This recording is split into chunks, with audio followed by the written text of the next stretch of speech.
Hello everyone. आज की इस वीडियो में हम लोग समझने वाले हैं क्लास 7th की साइंस की बुक का chapter number 11 transportation in animals and plants. Okay, so यहाँ पर वन शॉट में ही ये पूरा चैप्टर होगा जिसमें आपको जितनी भी इम्पॉर्टेंट पॉइंट्स हैं वो सारे इम्पॉर्टेंट पॉइंट्स हाईलाइटेड मिलेंगे। जो चीज़ें पढ़ने लायक हैं वो आपके लिए अंडरलाइन हैं और जो चीज़ें आपको बिल्कुल परफेक्टली लर्न कर लेनी हैं, काफ़ी इंपॉर्टेंट चीज़ें, वो हाईलाइट है। ओके, चलिए तो स्टार्ट करते हैं हम लोग। फर्स्ट वाली पैराग्राफ में बोला है, you have learn earlier that all the organism need food water and oxygen for survival. They need to transport all these to various parts of their body. Further animals need to transport waste to parts from where they can remove. कहने का मतलब है कि आपने previous chapter में ये पढ़ा था कि हर ऑर्गेनिज्म को खाना चाहिए होता है, पानी चाहिए होता है, ऑक्सीजन चाहिए होती है सर्वाइवल के लिए। तो ज़रूरी है कि ये सारी चीज़ें सभी पार्ट्स तक पहुँचें, और जब ये सारी चीज़ें सभी पार्ट्स तक पहुँचेंगी तो ये भी ज़रूरी है कि जो वेस्ट है वो बॉडी से रिमूव किया जाए। ओके, जो चीज़ें यूटिलाइज़ करने लायक हैं वो चीज़ें यूटिलाइज़ कर ली जाएंगी, एनर्जी ले ली जाएगी उनसे, और जो चीज़ें वेस्ट हैं, जो जिनका हमारी बॉडी में कोई काम नहीं है, उनको बॉडी से रिमूव कर दिया जाएगा। You have wondered how all this is achieved. Look at the figure 11.1। आप ये चीज़ समझना चाहेंगे ही कि ये सारी चीज़ें होती कैसे, मतलब हमने फूड वाटर ऑक्सीजन पूरी बॉडी तक पहुंचा दिया और बॉडी से जितनी भी वेस्ट चीज़ें हैं वो बॉडी से बाहर रिमूव हो गई। तो इस चैप्टर में हमें यही समझना है। ओके, तो शुरू करते हैं हम लोग 11.1 की फिगर से। 11.1 फिगर जो आपको दिख रही है ये पूरा सर्कुलेटरी सिस्टम है, जिसमें आपको हार्ट दिख रहा है सेंटर में, ये हार्ट है, और हार्ट के साथ साथ ही आपको पूरी बॉडी में दो तरह की ब्लड वेसल्स दिख रही होंगी, कुछ ब्लू कलर की हैं, कुछ रेड कलर की हैं। सो यही देखने के लिए आपसे बोला गया है। तो यहाँ पे हार्ट और ब्लड वेसल्स दिखा दी गई हैं। The function to transport substances and together from the circulatory system. ये जो आपको पूरा दिख रहा है ये पूरा सर्कुलेटरी सिस्टम है। सर्कुलेटरी सिस्टम में आता है अपना हार्ट और ब्लड वेसल्स। ब्लड वेसल्स में दो तरह की ब्लड वेसल हैं, आर्टरीज हैं, वीन्स हैं। जहाँ पे ये दोनों नेटवर्क बनाती है टिश्यू के पास, उसको कैपिलरी बोल देते हैं। बहुत सारी फाइन ब्लड वेसल्स होती हैं, उनको कैपिलरीज बोल दिया जाता है। ओके, चलिए तो समझते हैं हम लोग। सर्कुलेटरी सिस्टम से शुरुआत करते हैं। जैसा कि हमने समझा ही कि सर्कुलेटरी सिस्टम में दो चीज़ें आती हैं, एक तो ब्लड आएगा, और इस ब्लड को पूरी बॉडी तक पहुंचाने के लिए, या वेस्ट ब्लड को, वेस्ट नहीं बोलेंगे, डीऑक्सीजनेटेड ब्लड मतलब CO2 कंटेनिंग ब्लड जो है उसको पूरी बॉडी से रिमूव लेके आने के लिए, प्योर करवाने के लिए चाहिए ब्लड वेसल्स। ओके, तो सर्कुलेटरी सिस्टम में ब्लड होगा, ब्लड जाएगा ब्लड वेसल्स के थ्रू, लेकिन इस ब्लड को पंप करने के लिए हमें क्या चाहिए? हार्ट चाहिए। Heart is a pumping organ. Okay, चलिए तो सबसे पहले समझते हैं ब्लड के बारे में। What happens when you get a cut on your body? Blood flows out. But what is blood? आप लोगों ने ये चीज़ देखी होगी कि अगर थोड़ा सा भी कट लगता है तो ब्लीडिंग होने लग जाती है, और ब्लीडिंग जब होती है तो ब्लड जो है मतलब बाहर की तरफ आता है। तो ये सारी चीज़ें कैसे होती है? तो ये ब्लड है क्या चीज़? ब्लड क्या है? ब्लड एक फ्लूइड है which flows in the blood vessels. Blood एक फ्लूइड को बोला जा रहा है जो कि इन ब्लड वेसल्स में फ्लो हो रहा है। ओके, इट ट्रांसपोर्ट, इसके फंक्शंस क्या है? फंक्शंस याद रखें, फंक्शंस साइड से लिख लीजिए, फंक्शंस, और नंबर 1 2 3 करके जितने भी फंक्शंस हैं वो सारे फंक्शंस लर्न करने हैं आपको। सबसे पहली चीज़, ये जितना भी डाइजेस्टेड फूड होता है स्मॉल इंटेस्टाइन से, उस डाइजेस्टेड फूड को सभी पार्ट्स तक पहुंचाने का काम करते हैं। दूसरी बात, ये ऑक्सीजन कैरी करते हैं लंग से सभी पार्ट्स तक बॉडी के। इसके साथ साथ ब्लड का एक और काम है, ब्लड जो है वो वेस्ट को भी ट्रांसपोर्ट करता है, मतलब वेस्ट को हमारी बॉडी से रिमूव करने के लिए उसको जगह तक पहुंचाएगा। ओके, जो कि किडनी करती है। How does the blood carry various substances? Blood इतने सारे सब्सटेंसेस कैसे कैरी करता है? सो ब्लड असल में है क्या? ब्लड एक लिक्विड है जिसमें बहुत सारे सेल्स हैं, अलग अलग टाइप के सेल्स हैं जो कि इसमें सस्पेंड कर रहे हैं। सस्पेंडेड पार्टिकल्स, हम उन पार्टिकल्स को बोलते हैं जो अच्छी तरह से डिजोल्व नहीं होते, बट इतने डिजोल्व हो गए होते हैं कि आप उन्हें नेकेड आइज से नहीं देख पाएंगे। ओके, तो कुछ ऐसा ही, अगर आप ब्लड को देखते हैं तो ब्लड आपको रेड रेड पूरा दिखेगा, आप उसमें कोई सब्सटेंस नेकेड आइज से नहीं देख सकते हैं। माइक्रोस्कोप की मदद से आपको सब्सटेंसेस देखने को मिलेंगे। अब ब्लड में दो चीज़ें हैं, ब्लड में दो चीज़ें हैं, एक मिनट, एक आपको मिलेगा लिक्विड पार्ट और एक आपको मिलेगा सॉलिड पार्ट, जो कि असल में सेल्स हैं या कह सकते हो कर्पस्कल्स हैं। ओके, लिक्विड पार्ट जो है इसको बोल दिया जाता है प्लाज्मा। ज़्यादातर ब्लड में प्लाज्मा ही होता है, मतलब फ्लूइड पार्ट होता है, इसीलिए ब्लड एक फ्लूइड कनेक्टिव टिश्यू है।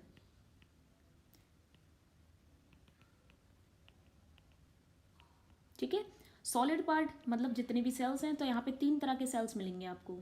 3 types of cells are present in blood, RBCs red blood cells, WBCs white blood cells and platelets.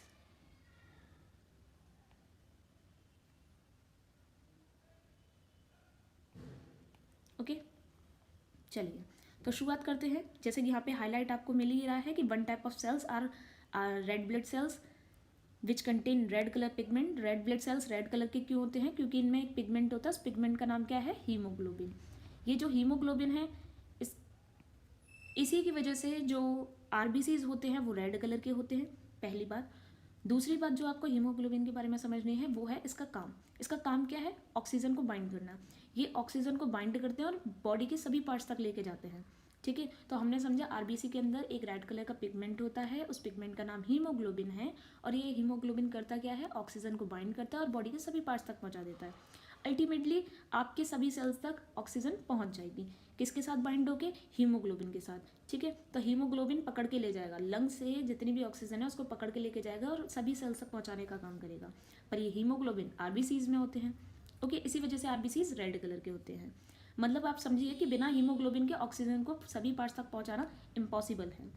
सो बढ़ते आगे, तो यहाँ पे लिखा हुआ है, आपको NCERT के क्वेश्चन में भी मिल जाएगा, व्हाट मेक्स RBCs रेड, या RBCs रेड कलर के क्यों दिखते हैं, या किसकी प्रेजेंस की वजह से होते हैं। तो आपको ये चीज़ याद रखनी है कि हीमोग्लोबिन की वजह से होते हैं। इसके बाद हम लोग आते हैं WBCs पर। WBCs मतलब वाइट ब्लड सेल्स।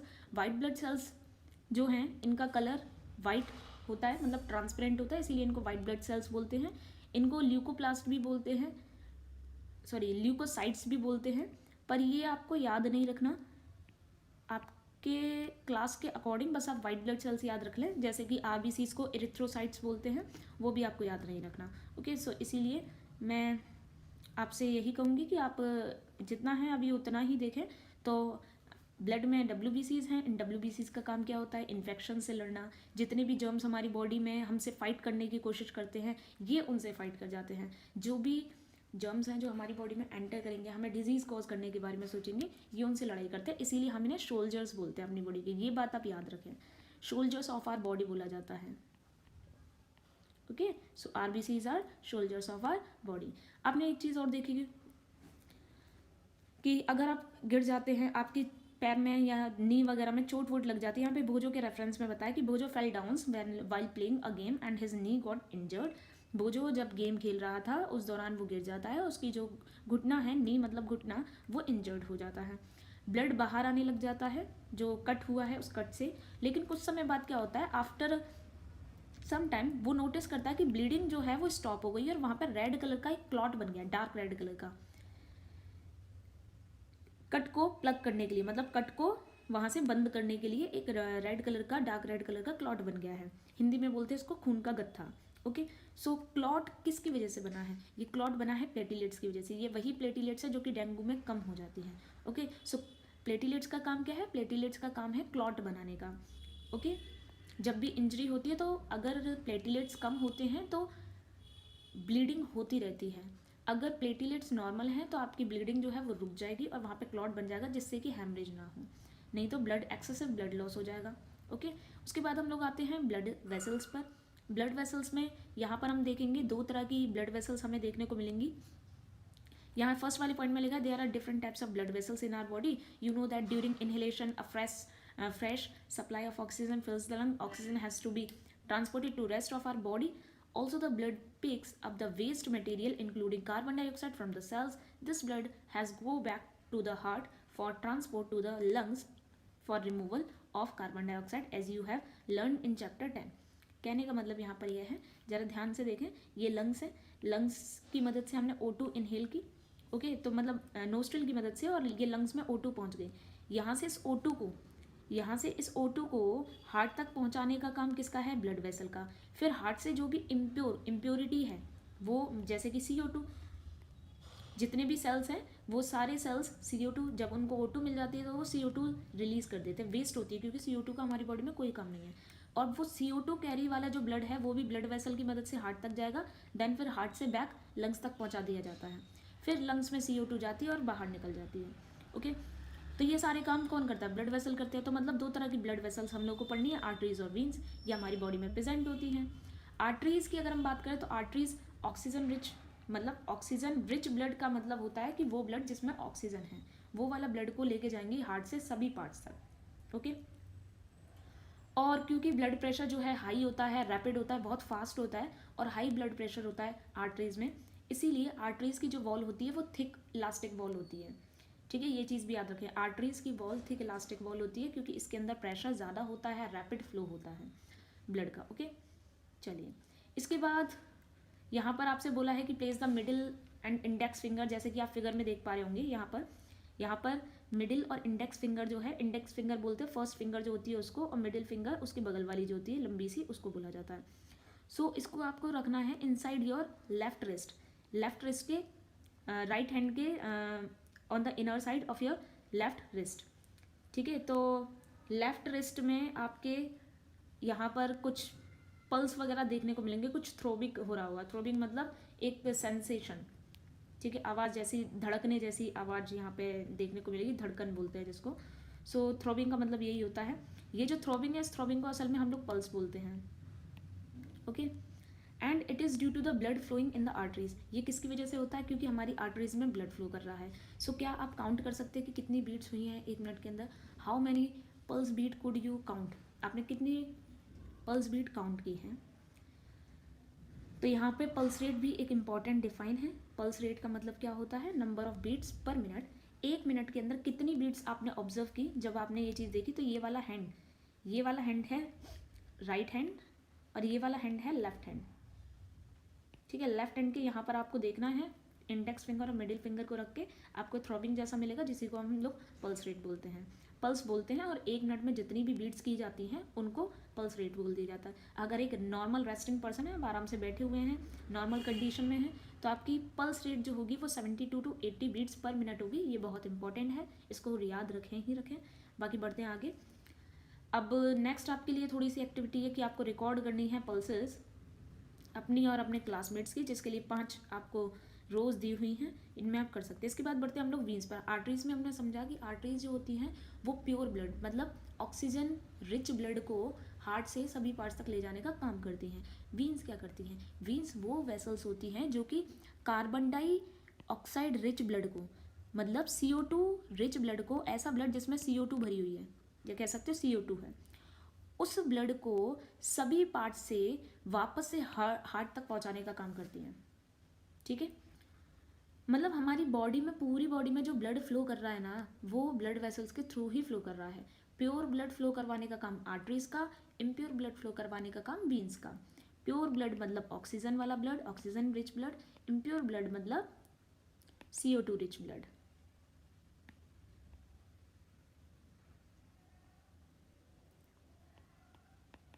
ओके, चलिए।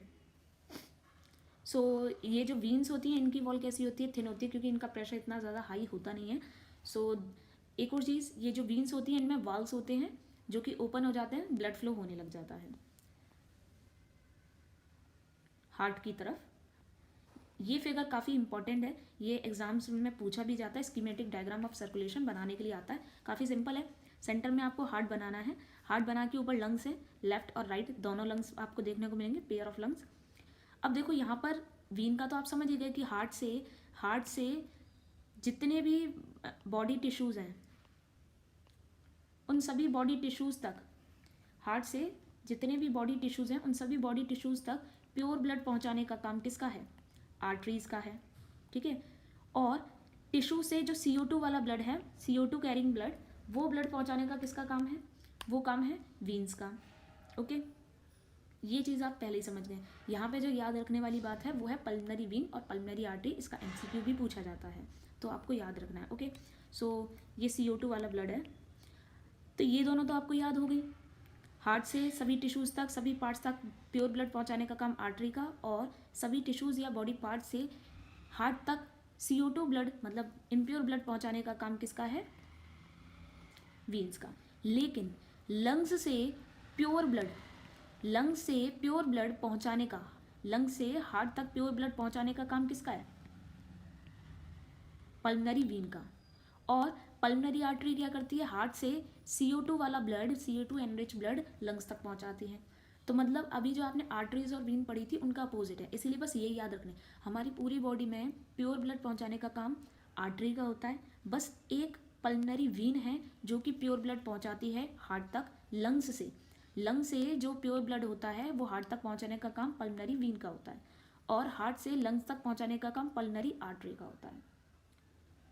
ठीक है, जो कि CO2, ये उल्टा है, इनका सीक्वेंस कुछ उल्टा है, बाकी सारे आपको सेम ही देखने को मिलेंगे, और इसी वजह से वो जो है वो कंफ्यूज हो चुके हैं। I am confuse, I have learn that artery always carry oxygen rich blood, but here pulmonary vein also carry oxygenated blood, तो ऑब्वियसली कंफ्यूज होना ही है।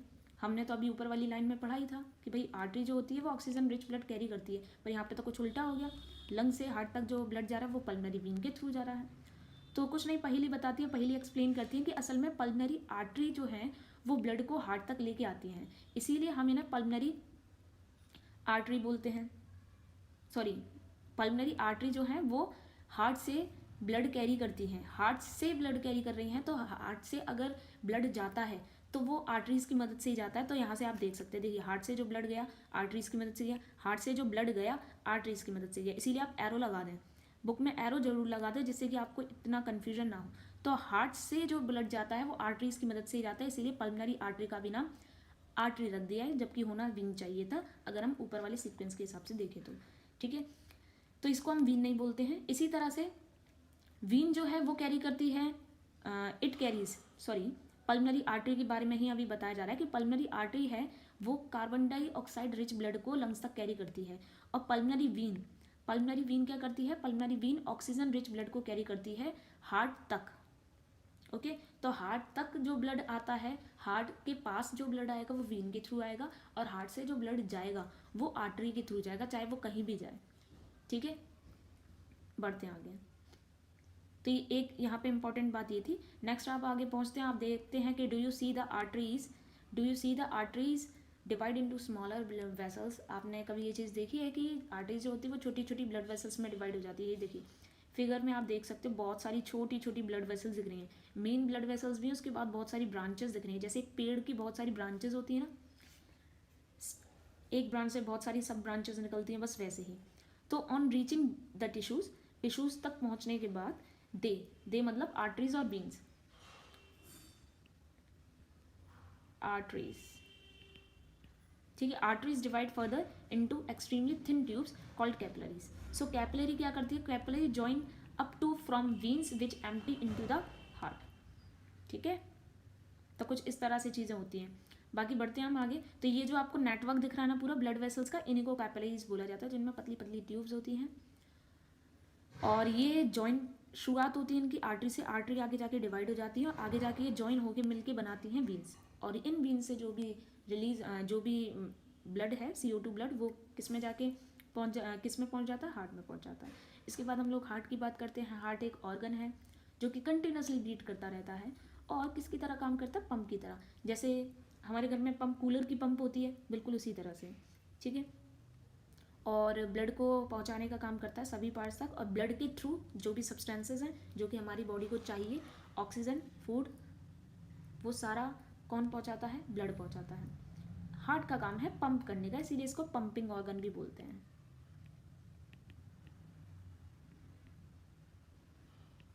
ठीक है, बढ़ते हैं आगे। Imagine a pump working for years without stopping. मतलब क्या आप ये, जैसे कि आपने कूलर वगैरह की पंप देखी है, डेजर्ट कूलर जो आता है, उनकी पंप खराब हो जाती है। अगर ऐसे ही हमारी बॉडी की पंप खराब हो जाए तो मतलब क्या होगा? तो कुछ नहीं, ब्लड सर्कुलेशन रुक जाएगा, ultimately leads to the death. कहने का मतलब सीधा सीधा ये है कि हमारा जो हार्ट है वो कंटिन्यूसली वर्क करता रहता है, और ये स्टॉप नहीं होता। मतलब हमारा जो हार्ट है वो वर्क करता है बिल्कुल पंप की तरह, लेकिन नॉन स्टॉप वर्क करता है। ओके, रुकता नहीं है।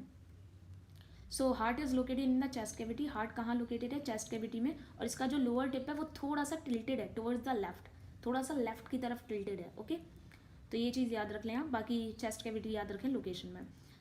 अब hold your fingers inwards on your palm that makes you fist. कहने का मतलब है कि आपको फिस्ट बनानी है, जितना आपका फिस्ट का मुट्ठी जिसको बोलते हैं हिंदी में, जितना आपके मुट्ठी का साइज़ है रफली उतना ही आपके हार्ट का साइज़ होता है। तो हमने ये समझा कि हार्ट एक पंपिंग ऑर्गन है, हमने ये समझा कि चेस्ट कैविटी में प्रेजेंट होता है, हमने ये समझा कि ये कंटिन्यूसली पंप करता रहता है ब्लड को, और इसका साइज़ होता है रफली आपकी फिस्ट के हिसाब से, मतलब जो मुट्ठी होती है उसके बराबर का। अब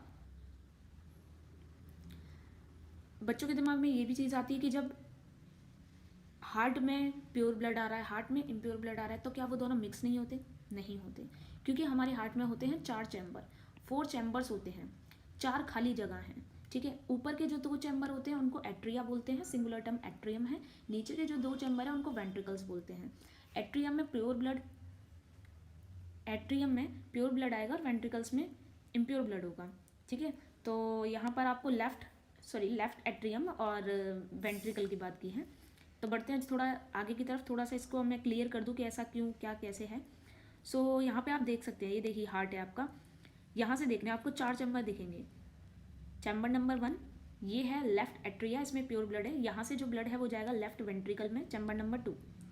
और यहाँ से जितना भी ये प्योर ब्लड है, ये इस प्योर ब्लड को पहुँचा दिया जाएगा, कुछ इस तरह से यहाँ से निकलेगा, पीछे की तरफ से पाइप लाइक स्ट्रक्चर्स हैं, और ये ऑल्टा जाके आगे बहुत सारी आर्टरीज में कन्वर्ट हो जाते हैं और इस ब्लड को पूरी बॉडी तक पहुंचा देते हैं। ये पहुंच के प्योर ब्लड। इसी के साथ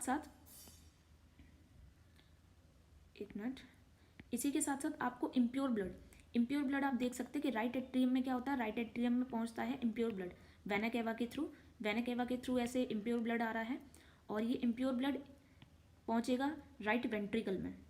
तो एट्रियम में सबसे पहले आया प्योर ब्लड, वो वेंट्रिकल में गया, और राइट एट्रियम में आ रहा है इम्प्योर ब्लड, मतलब ये दोनों चीज़ें एक साथ ही चल रही हैं। यहाँ पे राइट एट्रियम में आ रहा है इम्प्योर ब्लड और वो कहाँ पहुँच रहा है, राइट वेंट्रिकल में पहुँच रहा है। अब यहाँ राइट वेंट्रिकल से इस इम्प्योर ब्लड को लंग्स तक पहुँचा दिया जाता है पल्मनरी आर्टरीज के थ्रू। ये पल्मनरी आर्टरीज ऐसे डिवाइड हो रही हैं, ओके क्लियर। तो ये सारी चीज़ें, और ये आप देख सकते हैं इसका लोअर साइड जो है वो थोड़ा सा शिफ्टेड है लेफ्ट की तरफ। तो यही रीज़न है कि जिसकी वजह से जो ब्लड होता है वो मिक्स नहीं होता, आपको पार्टीशन देखने को मिलेगा। यहाँ आप पार्टीशन देख सकते हैं, इसको सेप्टा बोलते हैं, एट्रियो वेंट्रिकुलर सेप्टा।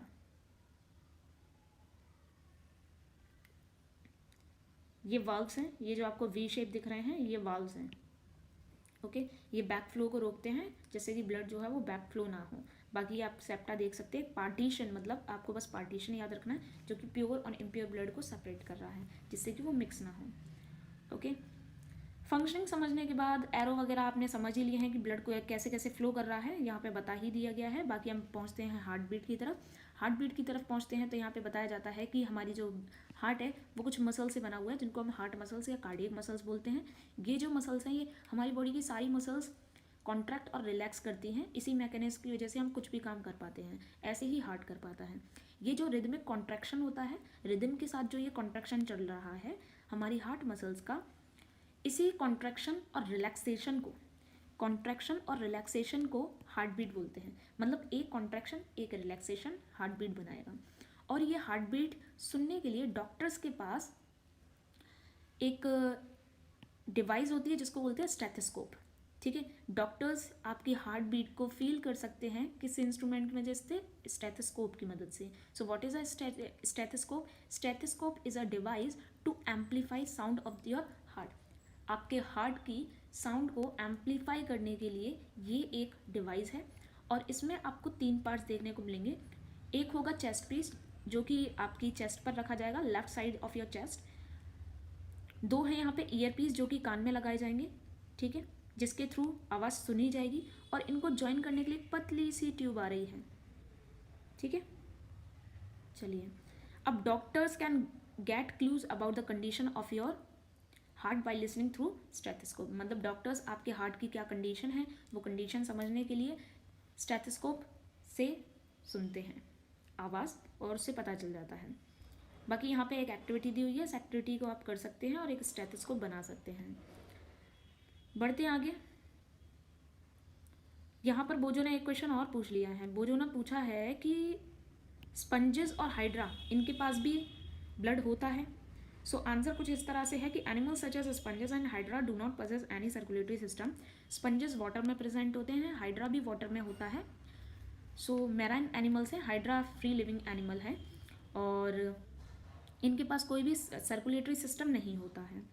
असल में होता क्या है, ये वाटर में होते हैं और उसी वाटर के थ्रू ये फूड लेते हैं, ऑक्सीजन लेते हैं और वही वाटर बॉडी से बाहर निकल जाता है वेस्ट को लेके। मतलब कुछ ऐसा समझिए, ये देखिए मान लेते हैं ये है स्पंज, स्पंज की बॉडी में वाटर गया, साइड से वाटर आ रहा है, वाटर के साथ ही O2 आ रहा है, वाटर के साथ ही फूड आ रहा है, सेल्स ने फूड ले लिया, O2 ले लिया। अब वेस्ट कैसे बाहर निकलेगा, वेस्ट निकल जाता है ऊपर से वाटर की मदद से ही, तो वेस्ट को भी वाटर में ही रिलीज कर दिया जाता है और वेस्ट और जो बॉडी को चाहिए मतलब ऑक्सीजन और फूड वो भी वाटर के साथ ही आ जाता है।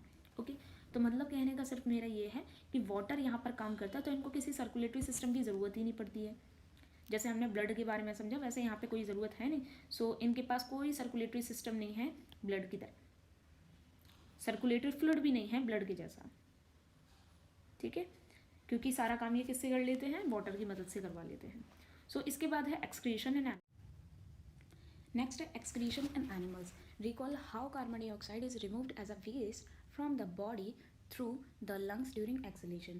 कहने का मतलब है कि आपको रिकॉल करना है कि किस तरह से लंग्स के द्वारा एक्सलेशन के दौरान जब हम एक्सेल करते हैं तो लंग्स के थ्रू हमारी बॉडी से CO2 रिलीज़ होती है, लेकिन वो CO2 as a waste body से रिलीज़ होती है, ठीक है। इसी के साथ साथ अनडाइजेस्टेड फूड जो होता है उसको भी रिमूव कर दिया जाता है during egestion. So let us now find out how the other waste material are remove from the body. तो बाकी जो वेस्ट मटेरियल है वो किस तरह से बॉडी से रिमूव होते हैं ये भी हम लोग समझते हैं। So you may wonder where these unwanted material come from. ये अनवांटेड मटेरियल पहली चीज़ तो आते कहाँ से हैं, आप लोगों को ये भी चीज़ सोचनी है। When our cells perform their function certain waste products are release, these are toxic and hence need to be remove from the body. So हमारे सेल जब अपना अपना फंक्शन कर रहे होते हैं तो कुछ सर्टेन वेस्ट प्रोडक्ट्स का फॉर्मेशन होता है और इनको रिलीज़ कर दिया जाता है, ये सेल के द्वारा रिलीज़ कर दिया जाता है। ये जो सब्सटेंसेज होते हैं, ये जो सब्सटेंसेज हैं जिनको हम वेस्ट प्रोडक्ट बोल रहे हैं, ये टॉक्सिक होते हैं और इसीलिए ज़रूरी होता है कि इसको बॉडी से भी रिमूव कर दिया जाए।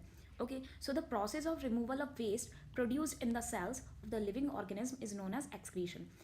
हमारी बॉडी से जितना भी वेस्ट प्रोडक्ट होता है उसको रिमूव करने वाली जो प्रोसेस होती है उसी प्रोसेस को हम एक्सक्रीशन बोलते हैं। ओके, जिसके थ्रू बॉडी से जितना भी वेस्ट होगा वो वेस्ट रिमूव कर दिया जाएगा और उसमें जितने भी पार्ट्स एक्सक्रीशन के दौरान जितने भी पार्ट्स इन्वॉल्व किए जाते हैं फॉर एक्सक्रीशन उनको हम मिला के हम बोल देते हैं एक्सक्रीटरी सिस्टम। ह्यूमन में एक्सक्रीटरी सिस्टम किस तरह से काम करता है, क्या क्या कौन से मेन ऑर्गन है जो कि एक्सक्रीटरी सिस्टम में आते हैं वो हम लोग यहाँ पे समझने वाले हैं। So the waste which is present in the blood has to be removed from the body. हमारे ब्लड में जो वेस्ट होता है वो उस वेस्ट को बॉडी से रिमूव करना ज़रूरी होता है। So how can this be done, ये कैसे होता है, तो a mechanism to filter the blood is done by blood capillaries in the kidney. ये जो मैकेनिज्म है ब्लड के फिल्ट्रेशन की, इसको करने के लिए कैपिलरीज होती है किडनीज में। इसके साथ साथ व्हेन यहाँ से बहुत इंपॉर्टेंट बात है, जरा आप ध्यान से सुने कि किस तरह से काम होता है। मैकेनिज्म है एक तरह से बोल सकते हैं वर्किंग। ओके, यहाँ वर्किंग है। So when the blood reaches to kidneys, जब ब्लड दोनों किडनीज तक पहुँचता है, it contain both useful and harmful substance. तो उस ब्लड के पास दो तरह के सब्सटेंसेस होते हैं, यूजफुल भी होते हैं कुछ हार्मफुल भी होते हैं, ठीक है। तो यूजफुल सब्सटेंस को तो एब्जॉर्ब कर लिया जाता है, जो यूजफुल सब्सटेंसेस होते हैं उनको एब्जॉर्ब कर लिया जाता है। वहीं पर जो वेस्ट सब्सटेंसेस होते हैं वो वाटर में डिजॉल्व हो जाते हैं और उनको यूरिन के एज अ यूरिन रिमूव कर दिया जाता है। तो हमारी बॉडी से जो यूरिन रिलीज होता है वो यूरिन असल में क्या है, वाटर, और उस वाटर के साथ वेस्ट जो कि डिजॉल्व है। सो वेस्ट डिजॉल्व वाटर है वो जिसको हमारी बॉडी से रिलीज कर दिया जाता है और हम उसे यूरिन बोलते हैं। So from the kidney the urine goes in to the urinary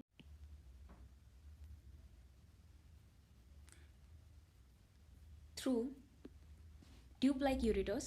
It is stored in the bladder and is passed out through the urinary opening at the end of the muscular tube called urethra. So ये जो kidney से urine release हुआ है ये ureters में जाएगा। ये देखिए ये है बीन शेप किडनी, इन किडनी से जितना भी यूरिन फॉर्म होता है वो यूरिन यहाँ से पास आउट होता है एक यूरिटर ट्यूब लाइक स्ट्रक्चर से जिसको हम यूरिटर्स बोलते हैं। तो यहाँ पे हर एक किडनी के पास अपना एक एक यूरिटर होता है। इसके साथ साथ एक कॉमन यूरिनरी ब्लैडर होता है जिसमें कुछ समय के लिए जो यूरिन होता है एक पर्टिकुलर ड्यूरेशन के लिए स्टोर होगा, ये स्मूथ मसल से बना हुआ होता है। इसके बाद लास्ट में आपको ओपनिंग से पहले मस्कुलर ट्यूब मिलेगी। ये जो मस्कुलर ट्यूब है छोटी सी, इसको बोलते हैं यूरिथ्रा। ओके, सो यूरिनरी ओपनिंग से यूरिन जो है वो पास आउट होगा through muscular tube, that is called urethra. इसके साथ साथ एडल्ट, ये बहुत ही इंपॉर्टेंट बात है जो आप लोग को याद रखनी है। एक एडल्ट ह्यूमन बीइंग की बात करें तो वो normally about 1.8 litre of urine 24 hours में, मतलब एक दिन में, वन डे, इसको नीचे लिख लीजिए डाटा को कि वन डे में कितना यूरिन रिलीज होता है उसकी बॉडी से। तो 1.8, लगभग 1.8 लीटर यूरिन पर डे जो है रिलीज किया जाता है बॉडी से। ओके, अब ये जो यूरिन है ये इसमें होता क्या है, यूरिन, ये आपने यूरिन लिख दिया, यूरिन में यहाँ लिखें आप कि 95% क्या होता है, 95% इसमें वाटर होता है। ओके, 2.5% यूरिया होता है। ये यूरिया हमारी बॉडी के लिए हार्मफुल होता है, इसीलिए हम यूरिया को बॉडी से बाहर रिलीज कर देते हैं। इसके साथ साथ 2.5% इसमें अदर वेस्ट होते हैं, अदर वेस्ट प्रोडक्ट, ये बात आप नीचे लिख लें। ओके, बढ़ते हैं आगे। We have all experience that we sweat on a hot summer day, the sweat contain water and salt. तो भाई गर्मियों के समय क्या होता है कि स्वेट रिलीज होता है, वो जो स्वेट होता है स्वेट में क्या होता है, वाटर और सॉल्ट्स होते हैं। अब भोजो ने भी काफ़ी बार ये चीज़ समर के दौरान देखी है कि वाइट कलर के पैचेस बन जाते हैं क्लोथ्स पर, specially in the areas like under arms वगैरह यहाँ पर। तो ऐसा क्यों होता है, ऐसा इसीलिए होता है क्योंकि उसमें जो स्वेट होता है स्वेट में सॉल्ट्स होते हैं और उन सॉल्ट्स की वजह से वहाँ पे वो पैचेस बन जाते हैं। Does sweat serve any other function, क्या स्वेट कुछ और भी फंक्शन सर्व करते हैं? So we know that the water kept in earthen pot that is called matka is cooler. तो हम लोगों ने सभी ने ये चीज़ देखी है कि जो अर्दन पॉट होता है, मतलब जो मटका होता है, मिट्टी का जो मटका होता है वो ठंडा रहता है, उसके अंदर जो पानी रखा जाता है वो हमेशा ठंडा रहता है। सो दिस इज बिकॉज, ऐसा क्यों होता है, because the water evaporates from the pores of the pot which causes cooling. जो मटके के सरफेस पर जो पोर्स होते हैं उन पोर्स के थ्रू इवेपोरेशन होता है वाटर का, और इस वजह से सरफेस ठंडा हो जाता है। वो जो ड्रॉपलेट्स होती है वो ड्रॉपलेट्स मटके से बाहर आती है, सरफेस पे आने के बाद उनको हीट मिलती है, हीट मिलने के बाद वो एवेपोरेट्स हो जाती है। ओके, सो कहने का मतलब यहाँ पर जो मटका होता है उसका सरफेस ठंडा हो जाता है, जिस वजह से उसके अंदर का पूरा पानी जो है धीरे धीरे ठंडा होने लग जाता है। The way in which waste chemicals are removed from the body of the animals depend on the availability of water. So aquatic animals like fishes excrete cell waste as ammonia. तो देखिए किस तरीके से वेस्ट प्रोडक्ट रिमूव किया जा रहा है body से, वो डिपेंड करता है कि ह्यूमन के पास, किसी भी एनिमल के पास, किसी भी एनिमल के पास कितनी अवेलेबिलिटी है वाटर की। तो अगर हम एक्वाटिक एनिमल्स की बात करते हैं जैसे फिशेज, वो सेल वेस्ट एक्सक्रीट करती है like ammonia, as a ammonia which directly dissolve in water, उसको वाटर में डायरेक्टली डिजोल्व कर दिया जाता है। वहीं पर कुछ लैंड एनिमल्स हैं जैसे कि बर्ड्स हैं, लिजार्ड्स हैं, स्नेक्स हैं, ये एक्सक्रीट करते हैं सेमी सॉलिड वेस्ट, जो कि वाइट कलर का कंपाउंड होता है और यूरिक एसिड हम उसे बोलते हैं। So the major excreted product in humans is urea. जैसे कि हमने देखा 2.5% यूरिया हमारी बॉडी से डेली रिलीज किया जाता है। ठीक है, चलिए, तो यूरिया में 2.5% यूरिया जो है प्रेजेंट होता है, और वन डे में कितना यूरिन रिलीज किया जाता है, 1.8 लीटर। सो 2.5% ऑफ 1.8 लीटर की बात हो रही है। So sometimes a person's kidney में stop working due to infection और इंजरी। काफ़ी बार क्या होता है किसी पर्सन की किडनी काम करना बंद कर देती है, रीज़न कुछ भी हो सकता है, इन्फेक्शन भी हो सकता है, इंजरी भी हो सकती है, जिसकी वजह से किडनी फेलियर हो जाता है। अब किडनी फेलियर हो जाएगा तो वेस्ट प्रोडक्ट जो है वो धीरे धीरे ब्लड में एक्यूमुलेट होने लग जाएगा, जमने लग जाएगा। सो सच persons cannot survive unless their blood is filtered periodically through an artificial kidney. ऐसे जो persons होते हैं वो सर्वाइव नहीं कर सकते हैं जब तक कि उनका जो ब्लड है उसको फिल्टर ना किया जाए एक समय के साथ साथ। ओके, तो ये काम आर्टिफिशियल किडनी के द्वारा किया जाता है, जिसको बोलते हैं हम लोग डायलिसिस। इस प्रोसेस को हम लोग क्या बोल देते हैं, डायलिसिस। तो उनका जो ब्लड है वो ब्लड फिल्टर किया जाएगा, पीरियडिकली फिल्टर किया जाएगा एक आर्टिफिशियल किडनी से, और इस प्रोसेस का नाम डायलिसिस बोलते हैं। So similarly when we sweat it helps to cool our body. जब हम स्वेट करते हैं, ये मटके वाली बात है, अभी हमने जो मटके वाली बात ऊपर समझी थी कि मटके के अंदर जो पानी होता है वो क्यों ठंडा हो जाता है, क्योंकि वो उसका जो सरफेस पे जितनी भी ड्रॉपलेट्स होती है पोर्स के थ्रू वो बाहर निकलते हैं ड्रॉप्स, और सरफेस जो होता है वो इवेपोरेशन हो जाने की वजह से कूल हो जाता है, ठंडा हो जाता है। वैसे ही स्वेट का होता है, स्वेट जैसे ही हमारी स्किन के ऊपर आता है स्वेट ग्लैंड से रिलीज किया जाता है, ऊज आउट करता है यहाँ से, जब ये हमारे सरफेस पे आएगा तो ये इवेपोरेट होगा तो हमारे जो स्किन है उसको ठंडा करके जाएगा। सो इसी वजह से हमारी बॉडी जो है वो कूल हो जाती है। Okay, so transport of substances in plants भी समझ लेते हैं हम लोग। प्लांट्स में किस तरह से सब्सटेंसेस का ट्रांसपोर्टेशन होता है, इसमें जो जो इंपॉर्टेंट बातें हैं वो थोड़ा सा आपको बाद में मिलेंगी, बाकी ये भी बातें इंपॉर्टेंट ही हैं, समझते हैं ज़रा थोड़ा। सो चैप्टर फर्स्ट में आपने समझा कि प्लांट्स जो हैं वो वाटर, मिनरल्स, न्यूट्रिएंट्स लेते हैं कहाँ से, सॉइल से लेते हैं, रूट्स के थ्रू लेते हैं और इसको ट्रांसपोर्ट करते हैं लीव्स तक। ठीक है, so the leaves prepare food for plants using water and carbon dioxide. जो लीव्स हैं वो फूड प्रिपेयर करती हैं प्लांट के लिए, किसका यूज़ करके, वाटर का और CO2 का। लेकिन ये किस दौरान होता है, फोटोसिंथेसिस के दौरान होता है। So you also learn in the chapter 10। Chapter 10 में आपने समझा कि food is the source of energy and every cells of an organism get energy by the breakdown of glucose. Food किसका सोर्स है, हम खाना खाते क्यों हैं, क्योंकि हमें एनर्जी चाहिए और हर सेल को चाहिए, हमारे हर सेल को एनर्जी चाहिए। हमारा हर सेल क्या करता है कि ग्लूकोज का ब्रेकडाउन करता है, उससे एनर्जी लेता है और सर्वाइव करता रहता है, अपनी वाइटल एक्टिविटीज़ जो हैं लाइफ की वो करता रहता है। So therefore food must be made available to every cell of an organism. हर सेल को फूड चाहिए। You have ever wondered that how water and nutrients absorb by the roots are transported to the leaves. जो water और nutrient absorb किए जाते हैं root के द्वारा, वो किस तरह से ट्रांसपोर्ट कर दिए जाते हैं। So how is the food prepared by the leaves carried out to the parts which can not make food. भाई कुछ ऐसे भी पार्ट्स हैं जो कि फूड नहीं बनाते, तो उन तक कैसे पहुंचता है वो फूड, ये भी समझते हैं। सो transport of water and minerals. Water और मिनरल्स का ट्रांसपोर्ट देखते हैं किस तरह से होता है। सबसे पहले समझते हैं कि plant absorb water and minerals by the roots. Plant की जो हैं रूट्स हैं, ये रूट्स सॉइल में वाटर प्रेजेंट होगा, मिनरल्स प्रेजेंट होंगे। तो वो जो वाटर और मिनरल है, उन वाटर और मिनरल्स को एब्जॉर्ब किया जाता है किसके द्वारा, रूट्स के द्वारा। ये चीज़ आप लोगों को याद रखनी है। अब रूट्स जो होती है उनमें बहुत सारे छोटे छोटे फाइबर लाइक स्ट्रक्चर्स होते हैं जिनको हम लोग रूट हेयर्स बोलते हैं। Okay, the root hairs increase the surface area of the root hair increase the surface area of the root for the absorption of water and minerals dissolved in the water। root hairs क्या करते हैं, surface area increase कर देते हैं। ये surface कम है, इस तरह से अगर आप सरफेस देखेंगे तो ज़्यादा हो गया। सो रूट हेयर जो है सरफेस एरिया इंक्रीज कर देंगे, जितना ज़्यादा सरफेस एरिया होगा उतना ज़्यादा एब्जॉर्प्शन होगा। तो एब्जॉर्प्शन वाटर और मिनरल्स का ज़्यादा होता है। और जो रूट हेयर्स हैं वो कांटेक्ट में होते हैं वाटर के, जो कि सॉइल पार्टिकल्स के बीच में प्रेजेंट होता है। जैसे ये सॉइल पार्टिकल है, इसके बीच में पानी वानी भरा हुआ है, या आराम से चले जाते हैं रूट हेयर्स वगैरह उसमें। So can you guess how water moves from the root to the leaves. आप गैस कर सकते हैं कि किस तरह से वाटर जो है लीव्स तक, रूट से लीव्स तक मूव करता होगा। So what kind of transport system is present in the plant, ये समझने की कोशिश करते हैं हम लोग। तो आप लोगों ने घर में सभी ने देखा है कि हमारे घर में सप्लाई होती है वाटर की।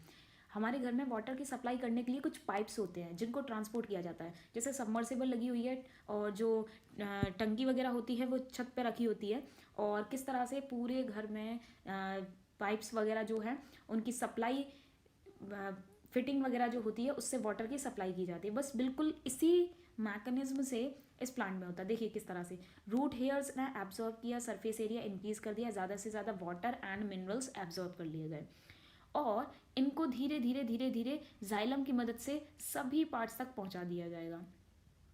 ठीक है, ट्रांसपोर्ट कर दिया जाएगा। जाइलम और फ्लोएम जो हैं वैस्कुलर टिश्यूज़ हैं। वैस्कुलर टिश्यूज़ आप ऐसा समझ लीजिए कि ट्रांसपोर्ट करने के लिए एक जगह से दूसरी जगह तक, जैसे ब्लड वेसल्स थी जो ब्लड को एक जगह से दूसरी जगह तक ट्रांसपोर्ट करती हैं, बिल्कुल वैसे ही वाटर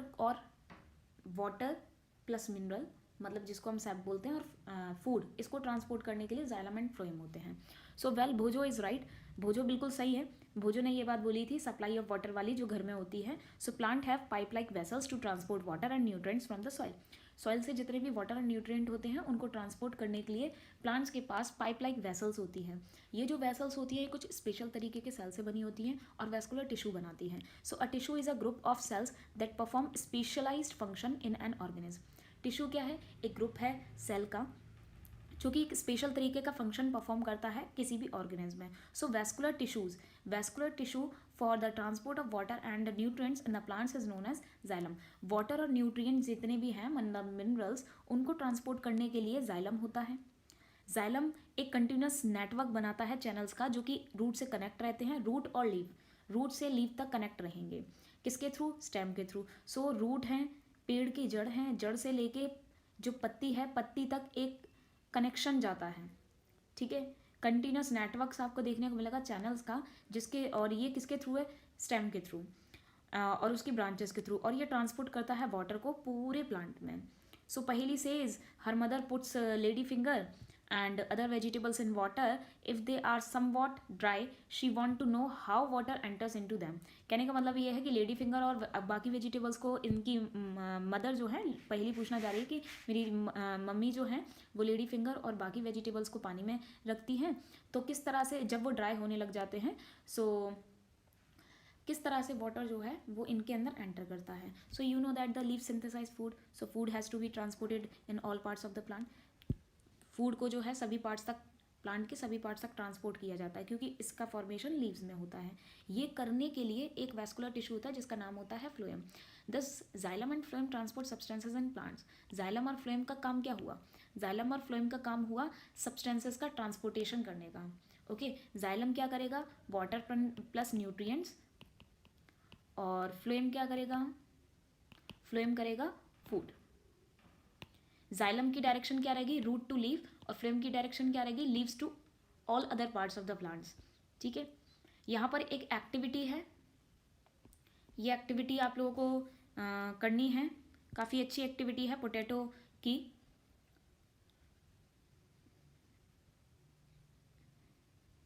बाकी हम लोग शुरुआत करते हैं ट्रांसपिरेशन से. So in class 6 you learned that the plant release a lots of water by the process of transpiration. आपने क्लास 6 में पढ़ा होगा कि जो प्लांट्स होते हैं वो काफ़ी ज़्यादा वाटर रिलीज करते हैं by the process of transpiration process के द्वारा. So plant absorb mineral nutrients and water from the soil. Plants mineral nutrients को और वाटर को सॉइल से एब्जॉर्ब करते हैं. Not all water absorb is utilise by the plant. जितना भी वाटर एब्जॉर्ब किया जाता है वो सारा प्लांट्स यूटिलाइज नहीं करते हैं. उसमें से कुछ वाटर जो होता है वो इवेपोरेट हो जाता है. So the water evaporates through the stomata present on the surface of the leaves bye the process of transpiration. जैसा कि हमने समझा कि रूट्स ने एब्जॉर्ब किया और वो जाइलम की मदद से सभी पार्ट्स तक पहुंचा दिया गया वाटर, तो उसमें से सारा पानी जो है काम में लिया नहीं जा रहा, यूटिलाइज किया नहीं जा रहा. उसमें से कुछ पानी जो होता है स्टोमेटा के द्वारा इवेपोरेट कर दिया जाता है लीफ की सरफेस से. उसी प्रोसेस को हम लोग ट्रांसपिरेशन बोल देते हैं. और ये जो ट्रांसपिरेशन होता है इसकी वजह से एक सक्शन पुल होता है, मतलब पानी को एक तरीके से खींचा जाता है और एक चेन बन जाती है. ठीक है, so the evaporation of water from the leaves generate suction pull. ये बिल्कुल वैसे ही है जैसे स्ट्रॉ में होता है. स्ट्रॉ में होता है ना, एक बार शुरुआत में आप देख रहे हैं कि पानी जो है वो ऊपर तक नहीं पहुंच रहा, लेकिन जब आप सक करने लग जाते हो तो धीरे धीरे पानी ऊपर चढ़ने लग जाता है इस तरह से. ठीक है, इसी तरह का सक्शन पुल जो है वो जनरेट होता है जाइलम में और धीरे धीरे जो है खिंचता हुआ चला जाता है, पानी पुल होता जाता है. So which can pull water to the great heights of the tall trees. So ये जो ट्रांसपिरेशन होता है इसके द्वारा सक्शन पुल होता है जिसकी वजह से वाटर जो है वो पुल होता हुआ चला जाता है चाहे कितने भी लंबे पेड़ हों उसमें भी. ठीक है, सो ट्रांसपिरेशन एक और चीज़ है, मैंने अभी मटके वाला बताया कि अगर सरफेस से इवेपोरेशन होगा तो वो सरफेस ठंडा हो जाता है. ऐसे ही अगर लीफ के सरफेस से इवेपोरेशन होगा तो ऑब्वियसली लीफ ठंडी हो जाएगी. इस तरह से लीफ मतलब किसका पार्ट है? प्लांट का. सो प्लांट ठंडा हो जाएगा. ओके, तो ये इस चैप्टर में था. बाकी आपको कीवर्ड्स मिल रहे हैं यहाँ पे और थोड़ी समराइज फॉर्म में मिलेंगी चीज़ें. हार्ट बीट वगैरह यहाँ पर दी हुई हैं 70 to 80 टाइम्स पर मिनट्स इन एडल्ट्स. ओके, बाकी अगर आपको कोई भी चीज़ समझ नहीं आई है तो आप मेरे को कमेंट कर सकते हैं और नेक्स्ट चैप्टर अगर आपको चाहिए तो उसके लिए भी आप कमेंट कर सकते हैं. मिलते हैं हम लोग नेक्स्ट वीडियो में.